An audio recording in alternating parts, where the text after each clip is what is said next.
사랑하는 여러분, 주님을 예배하는 것, 주님을 기뻐하는 것이 우리를 향하신 주님의 부르심이요, 그리고 우리의 가장 큰 기쁨인 줄 믿습니다. 특세 가운데 어김없이 신실하게 역사하신 주님을 찬양합니다. 이번 특세는 여러분 어떠셨습니까? 첫날부터 그리고 마지막, 아직 마지막은 오지 않았지만 계속해서 목금토 이어가는 시간들 가운데에 신실하게 하나님의 은혜가 계속 증폭되어 가는 것을 느낀 특세였습니다. 아멘? 아멘이십니까?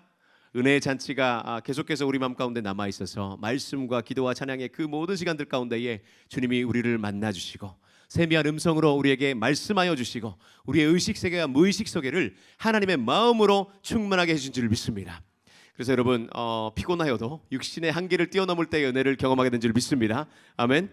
참석한 사람만 알 사람만 알도다의 은혜입니다. 여러분, 그네에 절박해서 여러분 주님의 얼굴을 구하는 그 일이 너무나도 절실해서 여러분 새벽에 잠을 못 이루면서 알람을 맞춰놨죠. 2시에 한 번 맞추고요, 2시 5분에 한 번 맞추고요, 2시 10분에 맞추고요, 2시 10분에 맞추고요.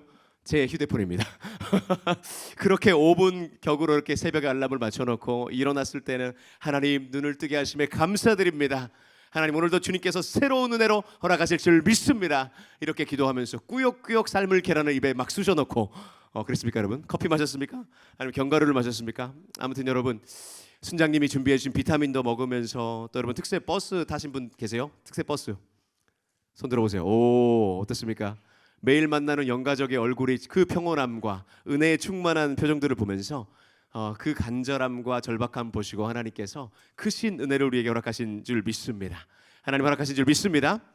여러분, 주님의 옷자락을 만지는 심령으로 우리는 주님을 찬양하는 자리, 기도하는 자리, 예배드린 자리에 있어야 될 줄 믿습니다.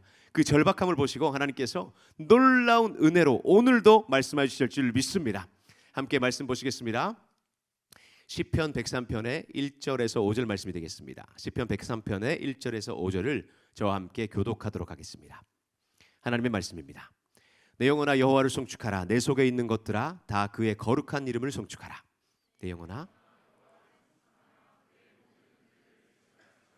그가 내 모든 죄악을 사하시며 내 모든 병을 고치시며 성명을 파멸해서 속량하시고 인자와 긍휼로 관을 씌우시며. 함께 읽습니다. 좋은 것으로 내 소원을 만족하게 하사 내 청춘을 독수리같이 새롭게 하시는도다. 아멘. 사랑하는 오늘 여러분, 오늘 다윗이 남긴 수많은 시편들이 있는데 유명한 시편들이 많죠. 아름다운 시편들이 많죠. 그 중에서도 수많은 그리스도인들이 가장 좋아하는 시편 중에 하나, 시편을 묵상하면서 볼 때에 마르지 않는 샘이 되는 은혜의 샘물이 되는 시편이 바로 103편이라 할 수 있습니다. 이 103편은 오늘 이제 제목을 제가 붙여봤는데요, 부흥을 갈망하는 자의 노래라는 제목으로 함께 말씀의 은혜를 누리고자 합니다. 우리 함께 나누셨듯이 1절에서 보았습니다. 내 영혼아 여호와를 송축하라. 내 속에 있는 것들아 다 그의 거룩한 이름을 송축하라라고 다윗이 시편을 시작하고 있습니다. 여러분, 다윗이 지금 남긴 시의 내용을 보면요, 이 시의 내용이 처음으로 시편 가운데에 자신을 향하는 내면화가 거기에 있다는 것입니다. 시편이 다윗이 뭐라고 시작했습니까? 1절 시작. 내 영혼아. 그렇죠. 내 영혼아입니다.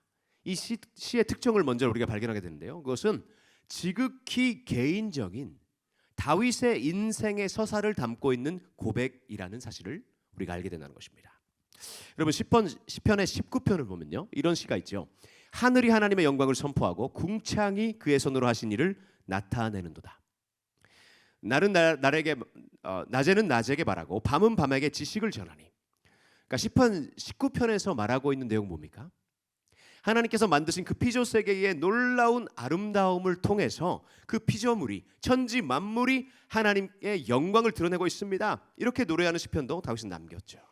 이 웅장하고 신비롭고 놀라운 하나님의 솜씨를 표현하면서 찬양을 할 수 있지만, 그런데 이 103편의 특징은 처음으로, 시편의 모든 시편들 중에 처음으로 100편부터 시작해서 자신의 내용, 개인화된 그 시인의 다윗의 고백이 이 시편 가운데 담겨져 있다는 겁니다. 내 영혼이 주님을 송축하는 찬양시이면서 다윗은 자신을 향해서 뭐라고 명령하고 있습니까? 주님을 내 영혼아 송축하라 라고 명령하고 있다는 것입니다. 자, 여기서 나온 영혼이라는 단어는 여러분 잘 아시죠? 여러분, 히브리어로 영혼이 뭐였죠? 다윗리즈 기억해 보세요. 네부터 시작하는데 네페시였죠. 기억하십니까? 상록지기님 어디 갔어 오늘? 왜 답을 안 해줘? 자, 여러분 네페시였습니다. 네페시. 자, 여러분 네페시라고 할 때에 그 내용이 뭐였습니까? 내면 깊은 곳에 있는 보이지 않는 영적인 영역까지도. 그런데 그 영적인 영역만을 얘기하는 것이 아니라 다윗의 전 존재를 말하는 것이, 전 인격을 말하는 것이 네페시라는 것입니다. 그러니까 네페시는 살아 숨쉬는 그 존재 자체를 뜻하는 단어가 네페시라는 것이죠. 그래서 신약 성경에서 헬라어에서는 네페시를 푸슈케라고 했습니다. 영혼이나 혼이라고 번역이 가능한데, 이 푸슈케 안에서도요 인간이 경험하는 모든 희노애락이 다 담겨져 있다는 것입니다. 그러니까 삶에서 겪을 수 있는 모든 기쁨이 있고요, 슬픔이 있고요, 눈물이 있고요, 아픔이 있고요, 환희가 있고요, 사랑이 있고요, 그 살아 숨쉬는 모든 인간의 전 존재, 전 인격이 그 모든 겪는 모든 것을 내포하는 나 자신, 내 영혼이, 나의 인생이 네페시라고 할 수 있다는 것입니다. 그래서 이 내 속에 있는 모든 네페시야, 모든 네페시야, 내 영혼아, 다 여호와 하나님을 찬양하라 라고 명령하고 있다는 것입니다. 사랑하는 여러분, 다윗은 인생에서의 하나님과 동행한 모든 서사가 이 시편 안에, 이 고백 안에 내포되어 있는 줄 믿으시기 바랍니다. 아멘이십니까? 아멘. 여러분, 다윗의 이 내용은 네페시 안에 모든 것이 담겨져 있어요. 그러니까 모든 인생 가운데 겪었던 온 마음과 정성과 뜻을 다한, 생명을 다한 고백이라는 것이죠. 자신의 인생의 모든 파편들을 하나하나 끌어모아서 감정적으로도, 의지적으로도, 서정적으로도 지정의의 모든 기관을 총동원하여서 여호와 하나님의 거룩한 이름만을 송축하라, 찬양하라라고 명령하고 있다는 것입니다. 사랑하는 여러분, 다윗과 같이 저와 여러분이 이 다윗의 시편의 고백이 우리의 고백이 되길 간절히 소망합니다. 아멘이십니까? 우리의 전 인격의 존재가 과거도 현재도 미래도 모든 것이 포함된 나의 지정의 모든 기관들이, 나의 삶의 모든 서사들이, 모든 것이 거룩하신 여호와 하나님을 찬양하는 것, 주님을 기뻐하는 것, 주님을 찬양하는 것, 주님을 송축하는 것이 나의 삶의 기쁨이라고 고백하는 저와 여러분 되시길 간절히 소망합니다. 재밌는 것은요, 이 전존재를 향해서, 나의 네페시를 향해서 찬양하라라고 어떤 형태로 명령하고 있습니까? 명령형으로 말하고 있다는 것입니다. 온 땅이여 주님께 외쳐라, 그렇게 찬양할 수 있고, 모든 피조물아 다 찬양하라라고 할 수 있는데, 여기서는 다윗은 자신의 인생, 자신의 네페슈인 것입니다. 여러분, 나의 네페슈, 나의 전존재, 거룩하신 하나님을 찬양하는 것을 강조하고 명령하고 있다는 점이 참으로 재밌는 시편인데요. 여러분, 자신의 영혼을 향해서 명령하신 적이 있습니까? 어떻습니까? 나의 전존재야, 이렇게 해라, 저렇게 해라, 정신 차려, 눈을 떠, 막 이럴 때 있죠, 여러분. 자신의 전존재, 나의 지정의와 이제까지 겪어온 모든 인생의 서사, 그것을 다 포함한 나의 전존재가 어떻게 하나님을 찬양하기를 명령할 수 있습니까? 그것을 어떻게 우리의 실제 삶 속에서 삶의 실체가 될 수 있도록 보여줄 수 있냐고요.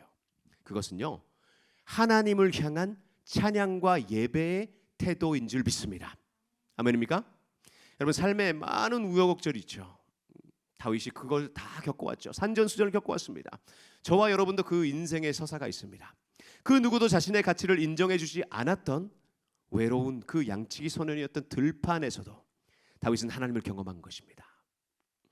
아무도 나서지 않았던 그 순간에 골리앗을 쳐 죽이기 위해서 믿음으로 달려나가서 여호와의 이름으로 승리하며 민족의 영웅으로 우뚝 서게 된 그 순간에도요, 비참하고 처참하게 도피자가 되어서 불륜을 저지르고 살인자가 되었던 그 순간, 아들과 그리고 부하들의 배신과 인생의 모든 시간들을 뒤돌아보면서 다윗은 그 모든 인생 속에서 경험된 우러나오는 답을 가지고 있었던 것입니다. 그것이 뭡니까? 바로 그것은 찬양을 읽고 예배의 자리를 내가 소홀히 할 때에, 주님을 잊고 내가 살아가게 될 때에 어떤 비극이 자신에게 찾아올지를 다윗은 다 안다는 것입니다. 어떠한 화가 나를 삼켜버리고, 다윗뿐만이 아니라 다윗에 있는 모든 사람들, 주위에 있는 모든 사람들에게도 얼마나 큰 비극과 화를 가지고 온지를 다윗이 알고 있다는 거죠. 그래서 다윗은 절실하게 또 절박하게 자신의 영혼을 향해 명령하는 것입니다. 필사적인 결단입니다. 의지적으로 결단한 것입니다. 내 영혼아 여호와를 송축하라. 아멘. 아멘. 여러분, 하고 싶을 때만, 마음 내킬 때만, 공동체에 눈이 있을 때만, 시선이 있을 때만 여호와를 찬양하는 것이 아닙니다. 그게 아니라 필사적으로 예배의 자리, 찬양의 자리, 주님과 함께하는 그 자리를 지켜나가시는 의지적 결단이 필요하다는 사실입니다. 사랑하는 아바도 여러분, 여러분의 전전제를 걸어서 하나님을 찬양하는 자리에 나가고 계십니까? 나가고 계십니까? 아멘이십니까? 아멘. 여러분, 여호와 하나님의 거룩하심을 내 영혼이 잊지 않기 위해서 여러분 은혜의 자리를 간절히 사모하시는 여러분 되시기 바랍니다. 찬양의 자리를 간절히 사모하는 여러분 되시길 바랍니다. 네, 여러분 찬양부터가 우리의 집회 예배인 줄 믿습니다. 늦게 오시는 분들 시간도 지키시고 그 예배의 시간, 찬양의 시간을 사모하시는 저 여러분 되기를 간절히 소망합니다. 자, 그렇다면은 다윗이 왜 나의 전전제를 걸어서 모든 것을 걸어서 여호와를 찬양해야 되는지 그 찬양의 이유에 대해서 보도록 합시다. 2절을 함께 읽습니다. 2절 말씀 시작. 내 영혼아 여호와를 성축하며 그의 모든 은택을 잊지 말지어다. 아멘. 여기서 다윗이 말한 모든 은택, 여러분 이 은택이 뭘까요? 은택은 하나님이 인간에게 허락하신 놀라운 선물을 은택이라고 말합니다. 간단하게 추려서 얘기하면 여러분 이 뜻은요, 인간이 자격이 있어서가 아니라 노력하고 결단하고 이루어내서 모든 자격을 갖춰서가 아니라 자격 없는 자들에게 만왕의 왕 되신 하나님께서 부어주시는 위로부터 내려오는 좋은 것들 선물이 이 은택임을 믿으시기 바랍니다. 이것이 히브리어의 은택의 뜻입니다. 그래서 하나님께서 다윗에게 내려주신, 저와 여러분에게도 내려주신 그 모든 좋은 것, 놀라운 은총, 축복, 나의 영혼아 나의 전전제야 기억하라 송축하라, 하나님이 행하신 그 일을 이렇게 다윗이 고백하고 있다는 것입니다. 여기서 하나님께서 우리에게 선물하신, 다윗에게 허락하신 그 은택을 볼까요? 자, 이 은택의 선물들의 특징은 뭐냐 하면요, 이것은 하나님 앞에 이것을 감사합니다, 하나님 이 일 때문에 내가 주님을 송축합니다 할 때 내가 높아져서 다윗은 찬양하는 것이 아닙니다. 다윗이 원했던 권력을 내 손에 쥐어 잡아서 찬양하는 것이 아닙니다. 내 손 안에 금과 은을 얻은 부자가 되어서 내가 찬양하는 것이 아닙니다. 나의 욕망과 꿈이 이루어져서 하나님을 찬양하는 것이 아닙니다. 철저하게 주신 하나님이 주어가 되어서 하나님이 허락하신 그 일 때문에 감사를 하고 주님을 찬양하는 것을 잊지 말지어다라고 고백하고 있다는 것입니다. 다윗은 이 은택을 5가지로 표현하고 있습니다. 자, 5가지 봅시다. 3절에 먼저 그가 모든 죄악을 사하시며 라고 있습니다. 사랑하는 여러분, 하나님께서 우리에게 허락하신 은택 중 하나는요, 선물 중 하나는요, 우리를 죄에서 건진 사건인 줄 믿습니다. 죄를 사하신 사건인 줄 믿습니다. 우리는 태생적으로 죄인이죠. 죄를 안고 태어났습니다. 우리가 가진 죄의 결과는 뭡니까? 로마서를 보니까 함께 읽습니다. 로마서 6장 23절에서 자, 스크린에 비추면 함께 읽겠습니다. 시작. 죄의 삭은 사망이요 하나님의 은사는 그리스도 예수 우리 주 안에 있는 영생이니라. 아멘. 여러분, 죄의 결과는 뭡니까? 죄의 삭은 사망이라고 했습니다. 죄가 있기 때문에 어쩔 수 없이 사망을 맞이할 수밖에 없는 운명이라는 것이에요. 그럼에도 불구하고 하나님께서는 그리스도 예수 안에서 그 죄의 문제를 해결하시기를 결단하셨다는 것인 줄 믿습니다. 이것이 하나님의 은사, 하나님의 은택인 줄 믿습니다.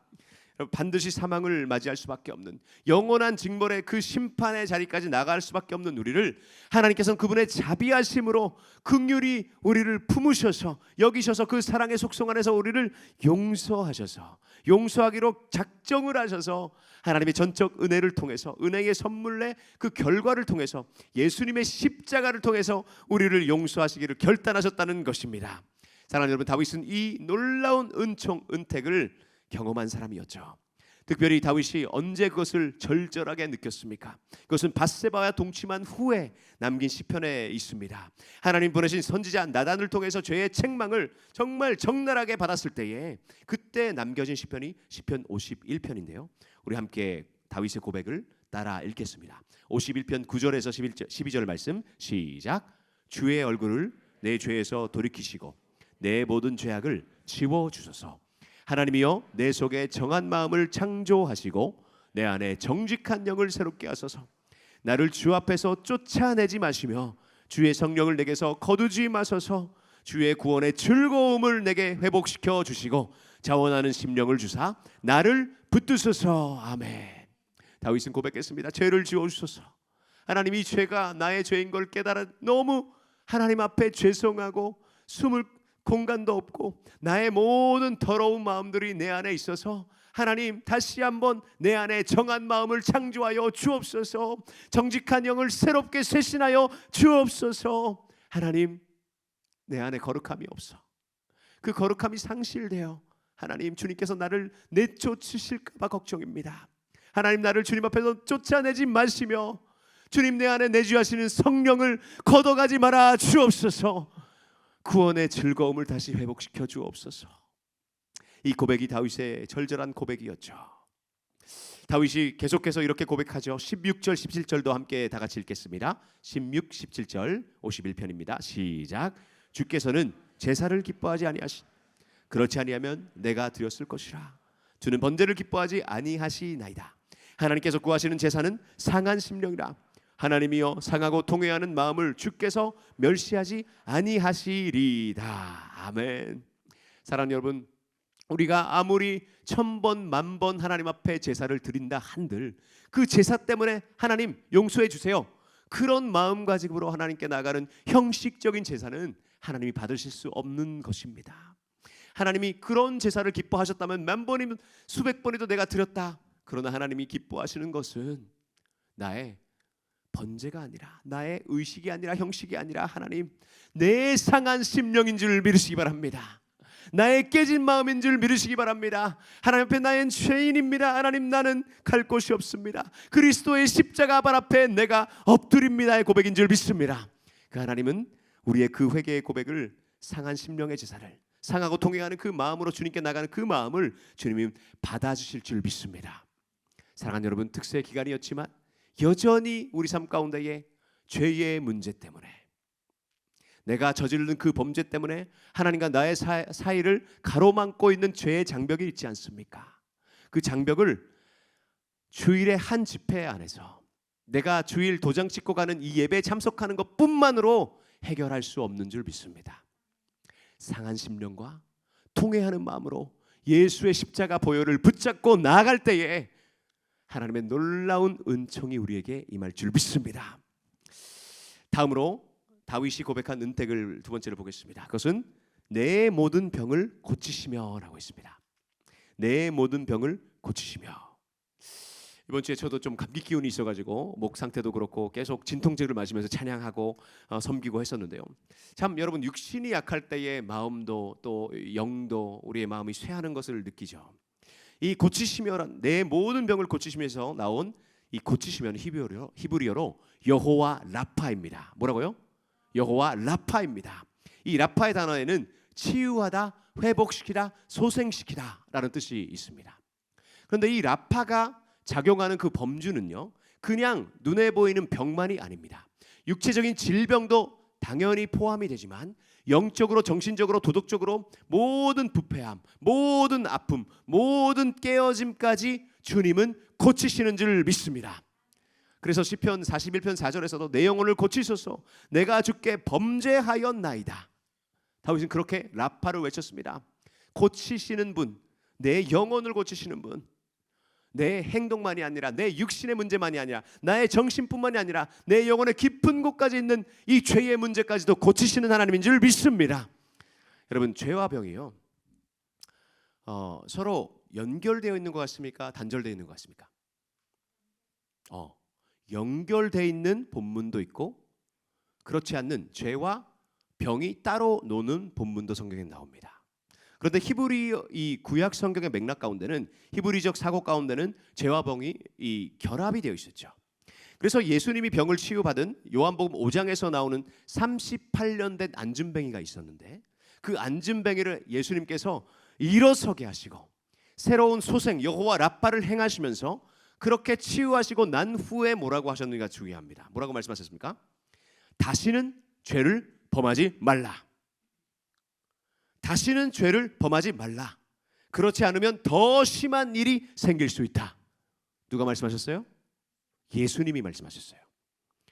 죄 때문에 생기는 질병이 있다는 것입니다. 그렇죠? 성경을 제대로 알고 우리가 대처를 해야 됩니다. 죄 때문에 드러나는 그 질병이라면은 죄를 완전히 버리고 하나님의 치유를 받고 나서는 다시는 죄를 범죄하지 않는 결단으로 나가야 될 줄 믿습니다. 더불어서 더 나가서 죄 때문에 이루어지지 않는 병도 있습니다. 그 병이 뭐냐면요, 요한복음 11장 4절 말씀을 함께 봅시다. 요한복음 11장 4절 말씀을 함께 봉독하시겠습니다. 시작. 예수께서 들으시고 이르시되 이 병은 죽을 병이 아니라 하나님의 영광을 위하며 하나님의 아들이 이로 말미암아 영광을 받게 하려 함이라 하시더라. 아멘. 여러분, 죄 때문에, 죄가 원인이 되어서 그 결과로 일어나는 질병뿐만이 아니라 이 병은 하나님의 영광을 드러내기 위한 질병이다의 병도 있다는 것입니다. 병든 나사로를 살리실 때 예수님께서 그 말씀을 하신 것입니다. 죽은 자 가운데서 살아나게 하시는 생명의 능력, 부활의 능력을 가지신 예수님을 드러내기 위한 질병, 고난, 시험도 있다는 것입니다. 그래서 여러분, 그 모든 영적인, 여러분이 가지고 있는 관계적인, 정신적인, 그리고 아픔, 모든 아픔을 다 내포한 그 모든 아픔, 질병 가운데에 우리 주님 여호와 라파가 되시는 주님께서 임하셔서 선포하실 때에 놀라운 라파 치유가 임하게 되시기를 간절히 소망합니다. 아멘 하신 분에게 치유가 임할지어다. 아멘. 놀라운 하나님의 치유가 임하게 되는 것입니다. 영적인 영역뿐만이 아니라 육신 또한 하나님의 창조의 능력으로 임하셔서 새로운 힘으로 다시 일으켜 세우실 주님을 찬양합니다. 아멘. 자, 여러분, 103편 다음으로 은택 가운데 다윗이 언급한 은택을 봅시다. 4절 말씀입니다. 4절 말씀 함께 읽겠습니다. 시작. 내 생명을 파멸해서 속량하시고 인자와 긍휼로 관을 씌우시며. 아멘. 내 생명을 파멸해서 속량하셨다고 했습니다. 여러분, 속량하다가 히브리어로 가알이란 단어입니다. 이 가알이란 단어는요, 갚을 지불해서 구속하다, 구원하다, 구출하다라는 뜻을 가지고 있습니다. 그러니까 갚을 지불해야 되는 것입니다. 파멸은 뭡니까? 파멸은요, 무덤을 이야기합니다. 멸망을 이야기합니다. 어두운 절망의 상태를 이야기하는 것이 파멸입니다. 그러면 그 죽음의, 멸망의 무덤, 완전히 빛을 찾아볼 수 없는 그 어둠의 절망 가운데 있는 우리를 거기서 갚을 지불해서 건져내신 사건이 뭐라고 생각하십니까? 뭐라고 생각하십니까? 공의와 사랑이 입맞춤한 십자가의 사건인 줄 믿으시기 바랍니다. 그 예수님의 대속의 죽음 때문에, 죽음으로 죽음을 이기신 예수 그리스도 때문에 그 길만이 유일한 생명의 길인 줄 믿습니다. 그것을 하나님께서 속량하시고 인자와 긍휼로 관을 씌워주신다고 약속하셨다는 것입니다. 이 인자와 긍휼은 하나님의 속성입니다. 하나님의 언약적 사랑을 이야기합니다. 인간의 정말 변하는 그 사랑이 아니라 변치 않으시는 미쁘신 사랑인 줄 믿습니다. 인자와 긍휼이라고 할 때 긍휼은요, 여러분, 어머니의 자궁에서 나온 기인한 단어입니다. 그러니까 깊은 자비를 표현하는 단어입니다. 그 하나님의 정말 그 놀라운 어머니처럼 그 사랑하는 아들, 딸을 품고 사랑하고 사랑하는 그 어머니의 마음처럼 우리를 끌어안으신 하나님의 사랑을 이야기하는 단어가 긍휼인 줄 믿습니다. 그 인자와 긍휼로 우리에게 관을 씌워주신다. 단순히 우리가 용서받은 죄인이 아니라 그냥 종의 자리에서 머무는 것이 아니라 우리에게 왕의 자녀로서의 신분을 회복시켜 주시는 줄 믿으시기 바랍니다. 하나님의 놀라운 역사입니다. 구원은 단지 죄에서 벗어나서 그냥 천국 가는 티켓을 내가 얻었다로 끝나는 것이 아닙니다. 하나님이 꾸시는 꿈을 나도 꾸게 되는 것인 줄 믿으시기 바랍니다. 그것이 인자와 긍휼로 관을 씌워주시는 놀라운 하나님의 역사인 줄 믿습니다. 우리는 존귀한 하나님의 자녀가 되었습니다. 옆 사람하고 이렇게 인사할까요? 당신은 존귀한 하나님의 자녀입니다.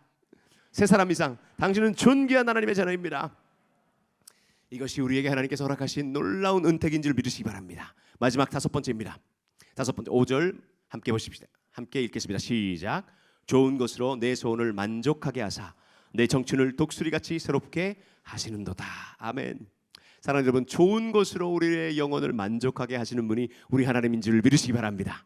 그런데요, 좋은 것이라고 할 때에 다윗이 고백한 좋은 것이 어떤 좋은 것이겠습니까?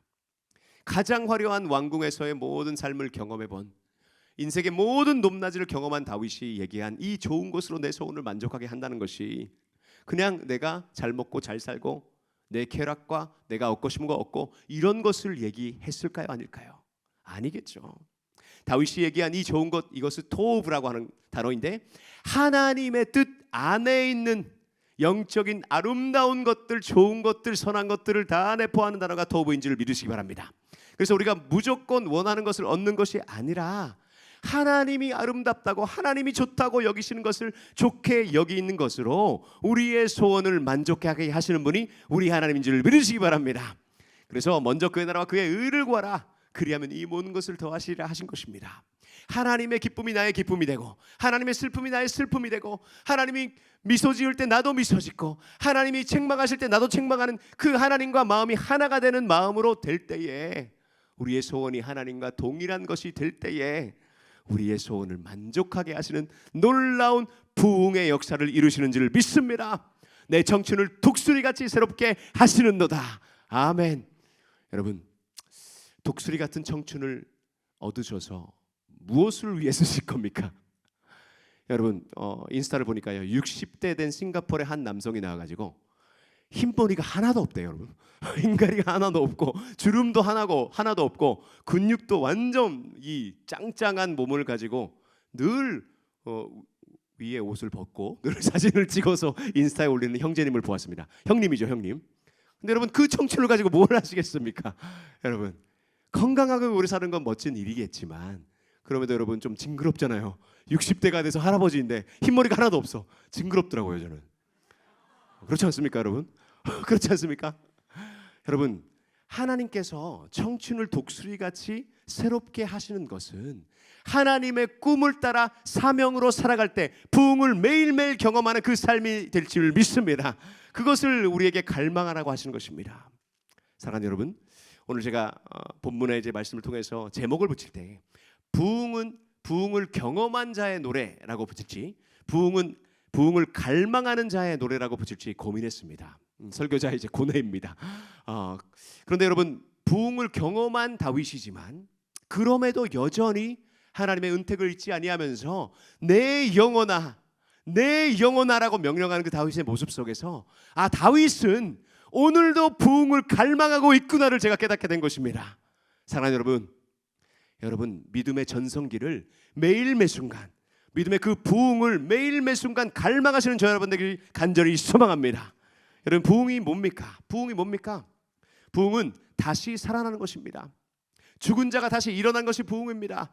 죽었던 여러분의 삶이 다시 살아나는 것입니다. 생기가 없었던 사람이 생기를 다시 얻는 것입니다. 죽었던 인생이 다시 살아나고, 죽었던 가정이 다시 살아나고, 죽었던 공동체가 교회가 다시 살아나고, 죽었던 나라가 다시 살아나고, 어둠에 있었던 사람들이 주님의 빛에 나오는 것이 부흥인 줄 믿습니다. 그것을 부흥이라고 여기는 것입니다. 하나님께서 원하시는 그 부흥을 여러분 갈망하고 계십니까? 여러분, 득세를 지나 이제 내일부터 한교섬과 WE의 총회가 기다리고 있습니다. 여러분, 한교섬에는 5천 수백 명이 모이는 한국교회 수많은 목회자들이 모여서 하나님께 절박함과 절실함으로 나가는 자리입니다. 산상기도회 가운데 여러분, 그 7천의 기도, 9천의 기도를 올려드릴 때에 하늘을 뚫고 나가는 것 정도로 막 울려 퍼지는 그 목회자들의 기도, 눈물의 기도를 여러분 보셨습니까? 코로나 시국에 정말 절박해서 모든 성도들이 떠나가고 예배를 지키는 사람들이 1명이야 2명이야 5명밖에 안 남아서 이런 상황 가운데에 정말 인생을 걸고 하나님, 뭐라도 주님 허락하여 주옵소서, 부흥을 다시 한번 허락하여 주옵소서의 그 절실함으로 주님 앞에 나온 그 목회자들의 기도를 들으셨습니까? 그 마음을 가지고 여러분, 사랑의 교회에 5천 명의 한국교회 목사님들이 모이는 줄 믿습니다. 그것뿐만이겠습니까? 이번에는 WE 총회를 통해서 수많은 복음주의에 소속된 목회자들이 오십니다. 선교사님들이 오십니다. 그분들이 여러분 얼마나 열악하고 어려움 속에서 분투하고 계시겠습니까? 아프리카나 제3세계 아시아에서도 인도네시아에서도 예수님을 믿는다는 이유로 집을 불사르는 사람이 있습니다. 가족들을 공격하고 납치하고 순교를 당하는 가정들이 여전히 있습니다. 그래서 WE 총회 한교섬 이틀째 날에는 전 세계에서 핍박받는 그리스도인들 대표 주자들이 간증을 나누게 됩니다. 사랑하는 여러분, WE에 관한 찬반의 많은 소리들이 들려오고 우리의 마음이 복잡하는 순간도 있을 수 있습니다. 그럼에도 불구하고 여러분, WUL을 이 시국에 이 타이밍에 우리에게 허락하신 하나님의 높으신 뜻이 있는 줄 믿습니다. 그리고 하나님께서는 하나님을 사랑하는 자들에게는 모든 것이 합력해서 손으로 이루시는 분임을 믿으시기 바랍니다. 사랑하는 여러분, 간절한 마음으로 부흥을 꿈꾸십시오. 그리고 부흥을 정말 기도하는 여러분 되길 간절히 소망합니다. 골방에서 열방을 향해서 기도할 수 있는 이 자리에 우리가 있다는 것이 엄청난 축복인 줄 믿습니다. 전 세계에서 모여오는 그분들이 이번에 기도 가운데에 주님 변화받게 하여 주시옵소서, 청춘을 독수리같이 새롭게 하시는 주님의 부흥을 다시 한번 경험케 하여 주시옵소서. 여러분, 그렇게 될 때 사랑의 교회는 정말 제자훈련 선교교회로서 하나님께서 맡겨주신 모든 사명을 감당하게 되는 줄 믿습니다. 우리 함께 이 시간 다윗이 고백한 시편을 함께 다시 한번 선포하고 찬양의 자리 나갔으면 좋겠습니다. 함께 믿음으로 다시 한번 읽겠습니다. 시편 103편 시작. 내 영혼아 여호와를 송축하라. 내 속에 있는 것들아 다 그의 거룩한 이름을 송축하라. 내 영혼아 여호와를 송축하며 그의 모든 은택을 잊지 말지어다. 그가 내 모든 죄악을 사하시며 내 모든 병을 고치시며 내 생명을 파멸해서 속량하시고 인자와 긍휼로 관을 씌우시며 좋은 것으로 내 소원을 만족하게 하사 내 청춘을 독수리같이 새롭게 하시는도다. 아멘. 아멘.